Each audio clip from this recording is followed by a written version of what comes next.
కాకినాడ జిల్లా ముమ్మిడివరం నియోజకవర్గం తాళరేవు మండలం కోరంగి పంచాయతీ మడలో ఫారెస్ట్ రేంజర్ ఎస్ఎస్ఆర్ వరప్రసాద్ అధ్యక్షతన ఆదిత్య డిగ్రీ కాలేజ్ విద్యార్థులు మరియు స్థానిక ప్రజలకు ప్రపంచ నీటిపిల్లి దినోత్సవం ఘనంగా జరిగింది.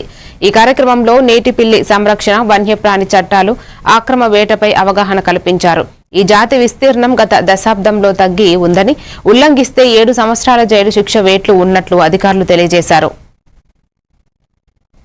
It's like a play school. Nursery కౌన్స్ సీ ఫిష్ వచ్చి ఇక్కడ చిన్నపిల్లలు పెడుతుంది, గుడ్లు అవి పెడతాయి.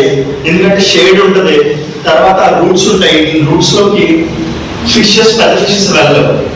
సో సీ ఫిష్ వచ్చి ఇక్కడ గుడ్ క్లాస్ పండుగ పాడు. కోరంగా వైల్డ్ లైఫ్ రేంజ్ ఆఫీసర్ని ఫిషింగ్ క్యాట్ ఫిబ్రవరిలో భాగంగా అధికారుల ఆదేశాల మేరకు ఈ ఫిషింగ్ క్యాట్ ఇంపార్టెన్స్ తెలియపరచాలనే ఉద్దేశంతో స్కూల్ పిల్లలు, కాలేజీ పిల్లలను కూడా ఇక్కడ ఫిషింగ్ క్యాట్ హెల్దీ ఫారెస్ట్ ఎక్కడ ఉంటుందో ఈ ఫిషింగ్ క్యాట్ అన్నది ఈ ఫారెస్ట్ లో నివసిస్తూ ఉంటాయి.